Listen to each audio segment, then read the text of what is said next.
JP सेनानी के राष्ट्रीय उपाध्यक्ष और राष्ट्रीय सीनियर सिटीजन राष्ट्रीय सचिव गगन जी और उनके साथ अनेक साथीगण बरौनी में प्रोग्राम था। अचानक उनको मालूम हुआ कि मेरा तबीयत सीरियस ख़राब है, देखने के लिए आ गए। मैं बेगूसराय वासियों की ओर से, मैं अपने जेपी सेनानी की ओर से आए हुए तमाम साथियों को मैं धन्यवाद दूँ, नमन करता हूँ। जिंदाबाद जेपी सेनानी जिंदाबाद जिंदाबाद जिंदाबाद भूमिगत साथी जिंदाबाद जिंदाबाद जिंदाबाद भूमिगत जेपी सेनानी जिंदाबाद जिंदाबाद जिंदाबाद वरिष्ठ नागरिक जिंदाबाद जिंदाबाद जिंदाबाद राष्ट्रीय वरिष्ठ नागरिक संघ जिंदाबाद जिंदाबाद जिंदाबाद। मैं Gagan Kumar Sengupta, national secretary national senior citizen association and coordinator Bihar state, प्रभारी बिहार प्रदेश एवं जेपी संपूर्ण क्रांति मोर्चा के राष्ट्रीय उपाध्यक्ष के रूप में मैं कार्यशील हूं और संत महापुरुषों की दृष्टि से मुझे राष्ट्रीय संतों के बीच में श्री स्वामी गगन सेनगुप्ता जी महाराज केंद्र दिल्ली के नाम से पूरा विश्व हमें जानता है। मेरे मित्र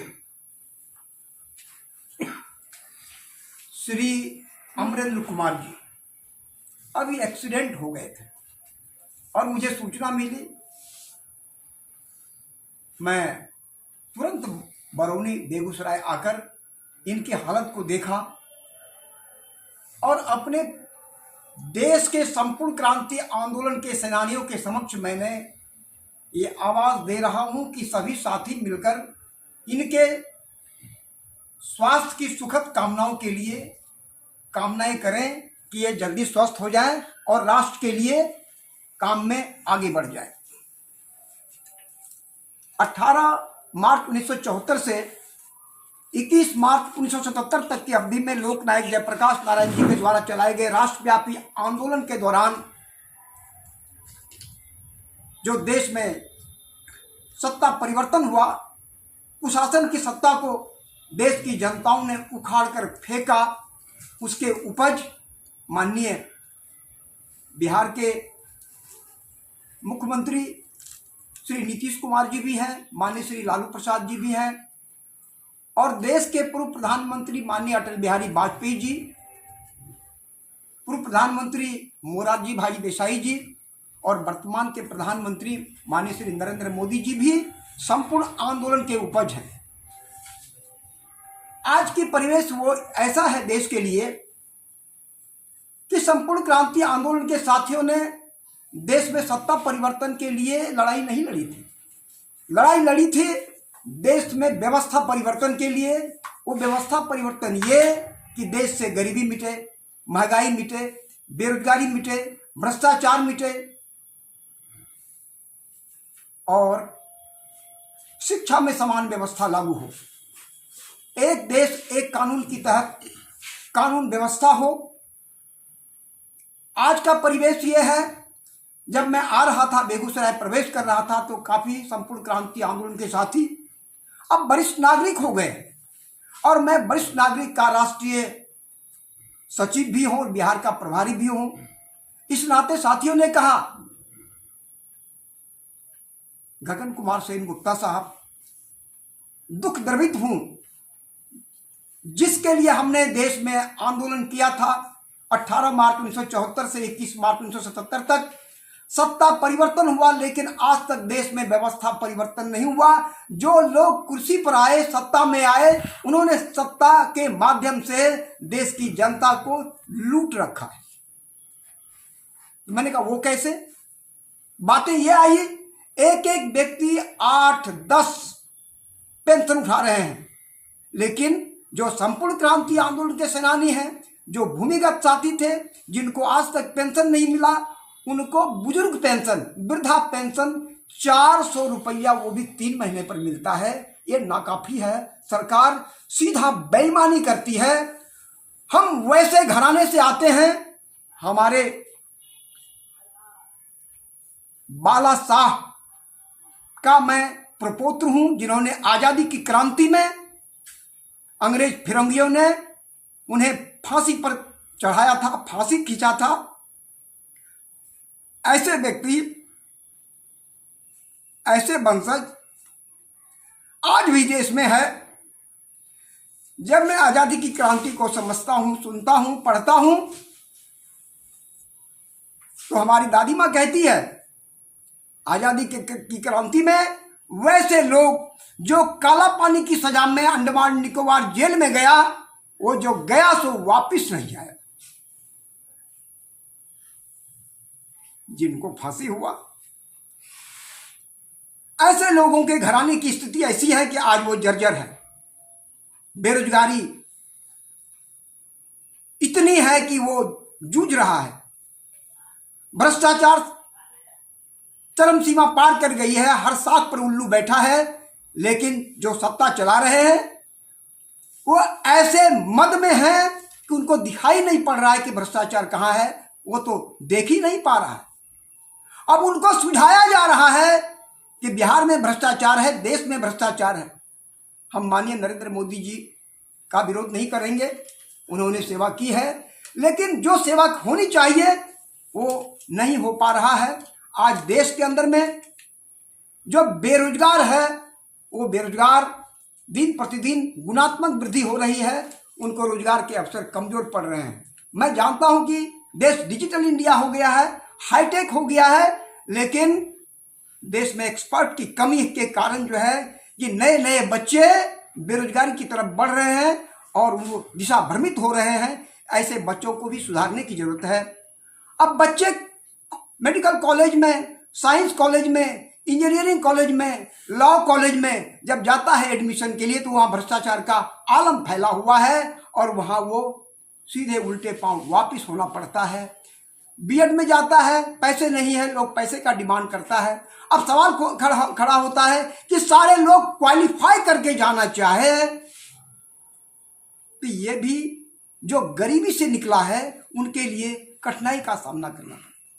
गरीबी में जलता हुआ घर जिसने देखा है वही इंसान हकीकत की बयां करता है। आज आप देखिए इस देश की क्या हालत है।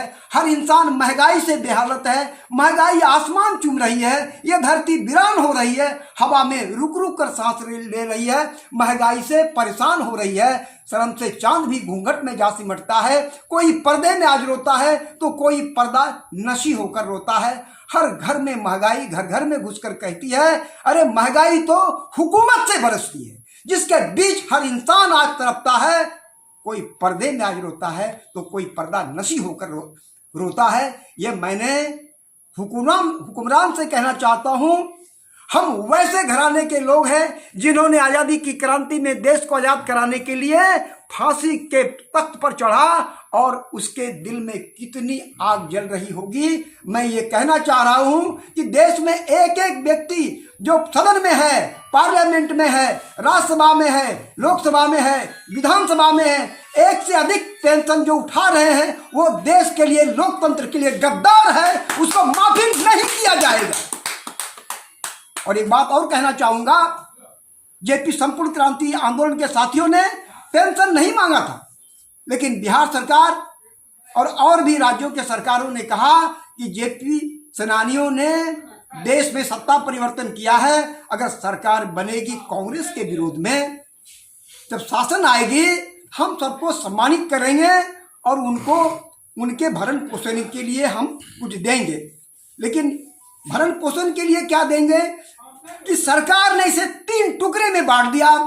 ऐसा किया कि जो 6 माह से ऊपर में जेल में थे उनको जो है अलग पेंशन कर दिया, जो 6 माह से नीचे था उनको DIR में अलग पेंशन कर दिया, जो भूमिगत में जूझ मरे थे उनको पेंशन से वंचित कर दिया।